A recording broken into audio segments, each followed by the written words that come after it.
Here is something I find myself telling patients more and more. Your body is not the same metabolic machine at 7 in the morning that it is at 10 at night. The same food, the same exact calories, produces a meaningfully different biological response depending on when you eat it. Different glucose curve, different insulin load, different fat storage signals. And the 2025 American Heart Association scientific statement on circadian health has now made this official. Meal timing is an independent cardiometabolic risk factor, not a fringe idea, not biohacking. A major medical organization now formally recommends paying attention to when you eat, not just what you eat. In this video, I am going to show you exactly what the data says, why your biology responds so differently at different times of day, and what you can actually do about it without overhauling your life. Let me start with the headline finding. In randomized controlled trials, the gold standard of medical evidence, researchers took groups of people eating identical total calories and changed only one variable when those calories were eaten. The group that front-loaded their calories, eating most of them at breakfast and lunch with a light dinner, lost an additional 1.75 kilograms over 12 weeks. Compared to the group eating the same food backloaded toward dinner. Same total intake, different timing, measurably different outcome. But here is what makes this more than just a weight loss story. The group eating earlier also had lower insulin resistance, lower fasting glucose and insulin, better cholesterol and triglyceride numbers, and higher resting energy expenditure. These are metabolic markers that translate directly into long-term cardiovascular and diabetes risk, not just a number on a scale. And then there is the American Heart Association data. Eating your first meal after 9 a.m. instead of before 8 a.m.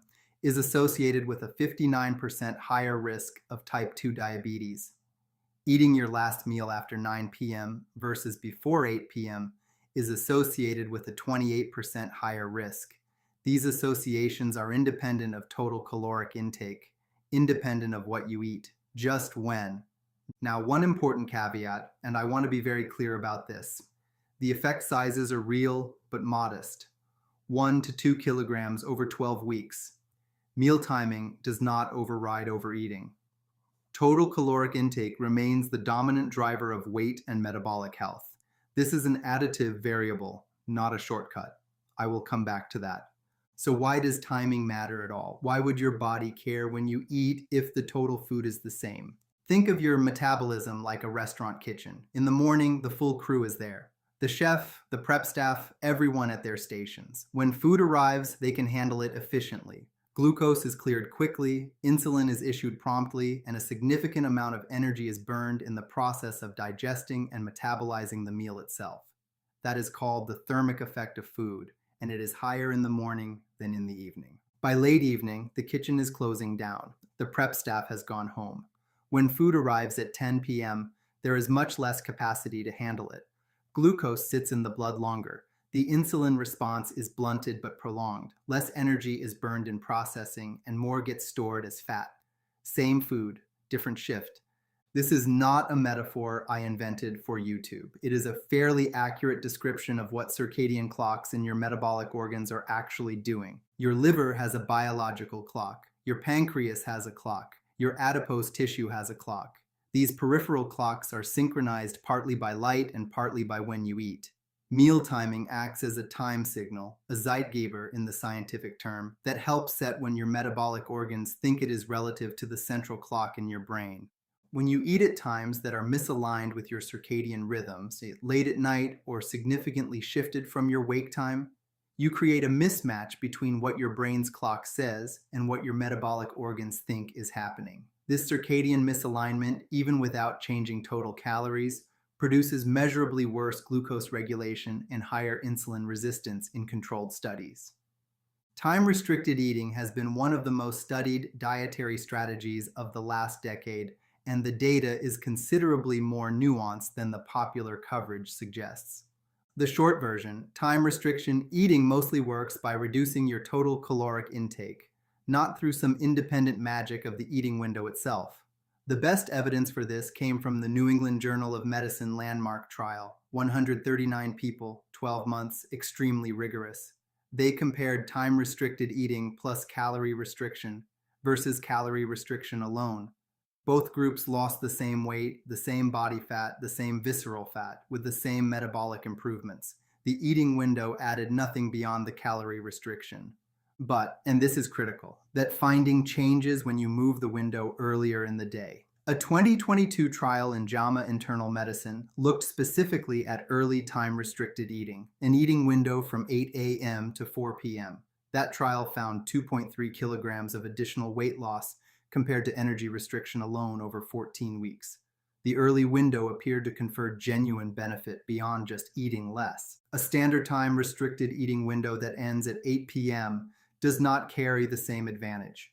You are getting the benefits of calorie restriction, which are real, but not the additional circadian alignment benefit. The timing of when your window ends matters as much as having a window at all.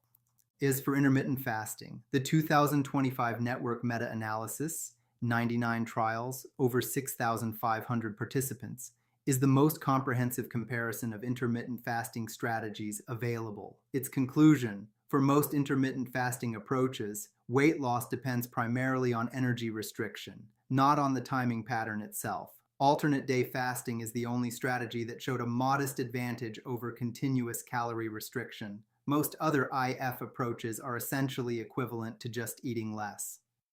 A 2026 Cochrane review reached the same conclusion. Intermittent fasting works. It works mainly because it is an effective structure for eating fewer calories. Now, the breakfast question. This one is genuinely complicated because the observational data and the randomized trial data point in opposite directions. Observational studies consistently show that breakfast eaters have lower rates of obesity, diabetes, and cardiovascular disease. Randomized trials, on the other hand, consistently show that people assigned to skip breakfast lose slightly more weight and eat about 260 fewer calories per day. How do you reconcile that? The likely explanation is confounding. In the real world, people who reliably eat breakfast tend to have more structured, healthier lifestyles overall. The breakfast habit is a marker for the lifestyle, not the cause of the better metabolic outcomes. In a controlled trial that isolates only the breakfast variable, those confounders disappear, and the slight caloric reduction from skipping produces slight weight loss. My clinical take: if you are not hungry in the morning, skipping breakfast is probably metabolically fine. If you're going to eat breakfast, make it count. At least 30 grams of protein and 350 calories. That is the threshold at which breakfast demonstrably improves satiety and reduces later day intake compared to a carbohydrate-heavy or very small breakfast.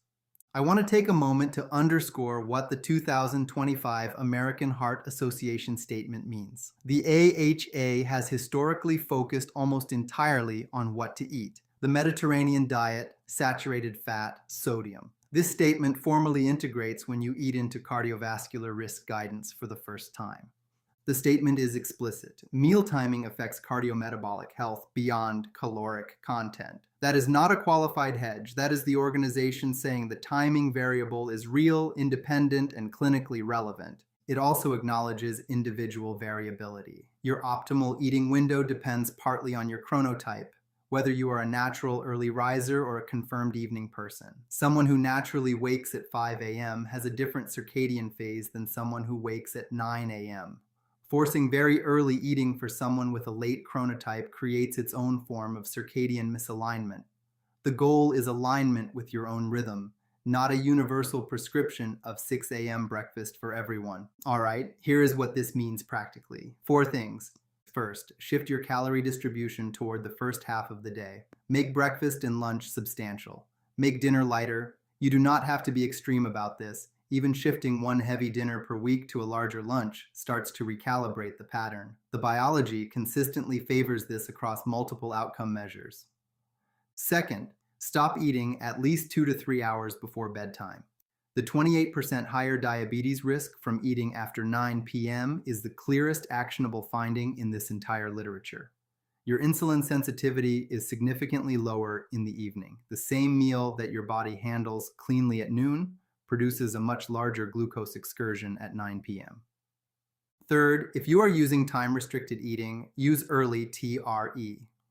An eating window that ends in the mid-afternoon, 8 a.m. to 4 p.m. or 7 a.m. to 3 p.m., has genuine evidence beyond just calorie restriction. A window that ends at 8 p.m. does not carry the same benefit. You are getting the calorie restriction benefit, but not the circadian alignment benefit. Fourth, if you eat breakfast, make it high in protein, at least 30 grams, at least 350 calories. This is the threshold that demonstrably improves satiety and reduces compensation eating later in the day. If you tend to eat a small breakfast and then overeat at dinner, this is exactly the variable to address. Now, the caveat I promised. Let me be direct about this. Total caloric intake is still the dominant driver of weight and metabolic health. Meal timing shifts the biology in a favorable direction. It does not neutralize chronic overconsumption. If you change only when you eat without changing what or how much, you will see small improvements, but not transformative ones. Think of it as a priority stack: dietary quality first, caloric balance second, meal timing as a meaningful optimization on top of those two, not a substitute for them. The effect sizes are real. 1.75 kilograms over 12 weeks is meaningful, but it is not a dramatic shortcut. What makes meal timing compelling is that it is a lever most people have not pulled at all. Adjusting when you eat costs nothing. It does not require new food, a new diet, or a supplement. It requires shifting your pattern, and the cumulative cardiovascular and metabolic benefit of consistently aligning your eating with your circadian biology adds up over years and decades, which is the time scale that actually matters for health span. The full article for this video is at kurthongmd.com. It covers all of the specific studies I referenced, including all the trials. If you want to go deeper on the science, that is where to go. If you found this useful, subscribe. I publish deep dives on preventive medicine and longevity science regularly.